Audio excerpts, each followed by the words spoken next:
De la gloire des bienheureux. De même, l'âme juste qui achève sa vie dans le désir de la charité est enchaînée à l'amour. Elle ne peut plus croître en vertu puisqu'elle n'a plus le temps à sa disposition, mais elle peut toujours aimer avec cette dilection avec laquelle elle est arrivée jusqu'à moi et qui est la mesure même qui me sert à la mesurer. Elle me désire et elle m'aime toujours. Aussi son désir n'est-il jamais vide, parce qu'elle a faim et parce qu'elle a faim, elle est rassasiée, et parce qu'elle est rassasiée, elle a faim. Car il est bien loin l'inconvénient de la satiété, et bien loin aussi la souffrance de la faim. Dans cet amour, ils jouissent de mon éternelle vision, en participant, chacun selon sa mesure, à ce bien que je recèle en moi-même. Cette mesure est celle de l'amour avec lequel ils sont venus à moi. C'est avec elle qu'ils sont mesurés, parce qu'ils sont demeurés dans ma charité et dans celle de leur prochain, liés entre eux par la charité commune et particulière, issus d'une seule et même charité, ils exultent, c'est-à-dire enthousiasmés, excités, glorifiés. Chacun se réjouit de participer au bien de l'autre, en plus du bien universel qu'il possède. Ils exultent aussi avec les anges au milieu desquels sont placés les saints, selon les vertus particulières qu'ils ont pratiquées en ce monde, puisque tous sont unis par les liens de la charité. Ils participent tout particulièrement au bonheur de ceux qu'ils ont aimés sur terre d'une étroite affection, affection qui augmentait leur grâce et leur vertu. L'un était pour l'autre une occasion de manifester ma gloire et de louer mon nom en eux-mêmes et dans leurs prochains. Aussi dans la vie qui dure, loin d'avoir perdu cet amour, liés l'un à l'autre plus étroitement et avec plus d'abondance, ils le conservent et l'ajoutent au bien universel goûté par tous les élus. Je ne voudrais pas cependant que tu puisses croire que ce bien particulier auquel je t'ai dit qu'ils participent ne soit goûté que par eux. À ce bien participent tous ceux qui habitent ma cité et qui en savourent les joies, tous mes fils bien-aimés et tous les anges. C'est pourquoi lorsqu'une âme aborde la vie éternelle, tous participent au bien de cette âme et cette âme elle-même au leur. Non pas que la coupe des uns et de l'autre puisse devenir plus grande et qu'il soit besoin de la remplir. Elle est pleine et ne peut devenir plus grande, mais tous éprouvent alors une sorte d'exultation, une allégresse, une jubilation qui redouble par la connaissance qu'ils ont de cette nouvelle âme. Ils voient que ma miséricorde l'a enlevé de la terre dans la plénitude de la grâce, et c'est pourquoi ils exultent en moi et dans le bien que cette âme a reçu de ma bonté. Cette âme elle-même se réjouit en moi, dans les âmes et dans les esprits des bienheureux, en voyant et en goûtant en eux la beauté et la douceur de ma charité. Toujours leur désir clame devant moi pour le salut du monde entier. Puisque leur vie s'est achevée dans l'amour du prochain, ils ne s'en sont point privés.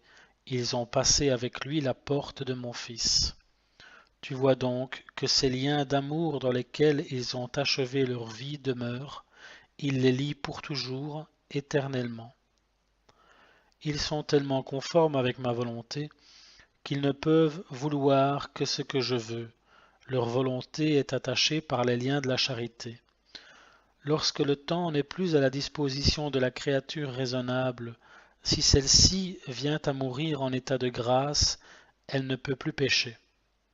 Leur volonté est tellement unie à la mienne que si un père ou une mère voyaient leur fils en enfer, ou un fils sa mère, ils ne s'en soucieraient point. Ils seraient même contents de les voir ainsi punis puisqu'ils sont mes ennemis. Aussi n'y a-t-il aucun désaccord entre eux et moi. Leurs désirs sont remplis. Le désir des bienheureux consiste à voir mon honneur éclater en vous pendant que vous passez sur cette terre comme des pèlerins qui courent vers le terme de la mort. En désirant mon honneur, il désire votre salut. Ceci, c'était important. C'est pourquoi il me prie sans cesse pour vous. Ce désir est exaucé pour autant qu'il m'appartient, toutes les fois que vous ne vous opposez pas à ma miséricorde. Ils désirent aussi posséder à nouveau leur corps, mais, et bien qu'ils ne le possèdent pas, ce désir ne les fait pas souffrir. Ils se réjouissent au contraire, car ils le goûtent déjà dans la certitude qu'ils seront exaucés. Ils ne sauraient souffrir parce que tout en étant privés, ils ne sont point privés de la béatitude, c'est pourquoi cette privation ne peut les affliger. Ne crois pas cependant que la béatitude du corps après la résurrection augmente la béatitude de l'âme. Si cela était, il s'ensuivrait que tant qu'ils n'ont pas de corps, ils jouiraient d'une béatitude imparfaite, ce qui ne peut être, puisque en eux, nulle perfection ne fait défaut. Ainsi donc, ce n'est pas le corps qui donne de la béatitude à l'âme, c'est l'âme qui la donnera au corps. Elle lui donnera de son abondance lorsqu'elle se revêtira au jour du jugement du vêtement de chair qu'elle avait abandonné. De même que l'âme est immortelle, fixée et établie en moi, de même le corps par cette union devient immortel. Ayant perdu sa pesanteur, il devient subtil et léger. Sache que le corps glorieux pourrait traverser un mur. Ni l'eau ni le feu ne peuvent l'entamer. Non point par sa vertu propre, mais par la vertu de l'âme, vertu qui m'appartient en propre, mais que je lui ai donnée par grâce, à cause de cet amour ineffable avec lequel je l'ai créé à mon image et ressemblance. L'œil de ton intelligence ne peut voir, ni ton oreille entendre, ni ta langue dire, ni ton cœur concevoir le bonheur des élus. Oh, quel délice me voir, moi, le bien suprême! Oh, quel délice quand il possède un corps glorifié! Il ne possède pas encore ce bien, mais d'ici au jugement universel, ils n'éprouveront aucune peine puisque la béatitude ne leur manque point. Leur âme, en effet, est comblée, et cette béatitude, ils la communiqueront au corps, ainsi que je te l'ai dit.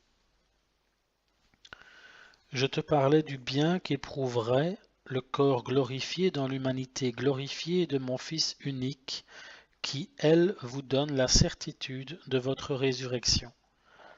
Là, ils exultent dans ses plaies toujours fraîches, dans les blessures de son corps toujours ouvertes, et qui clament continuellement miséricorde vers moi, souverain Père éternel. Tous se conforment avec lui dans une grande joie et une grande allégresse, les yeux dans les yeux, la main avec la main, le corps tout entier avec le corps du doux Verbe, mon Fils.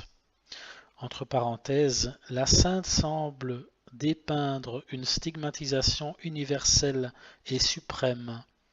Tous se jouiront de ce dont quelques saints ont joui sur terre. Fermez la parenthèse. Comme vous êtes en moi, vous serez en lui, parce qu'il ne fait qu'un avec moi. Mais l'œil de votre corps, comme je l'ai déjà dit, se réjouira dans l'humanité glorieuse de mon Fils. Pourquoi ? Parce que leur vie s'est achevée dans l'amour de ma charité, et c'est pourquoi cet amour dure éternellement pour eux. Non pas qu'ils puissent accomplir quelque bien, mais ils profitent de celui qu'ils ont fait. Ils ne peuvent faire aucun acte méritoire, car en cette vie seulement on mérite ou on pêche, selon qu'il plaît à votre volonté, à votre libre arbitre. Ceux-là n'attendent pas le jugement avec crainte, mais avec joie. Ce n'est pas à eux que la face de mon Fils apparaîtra terrible et pleine de haine.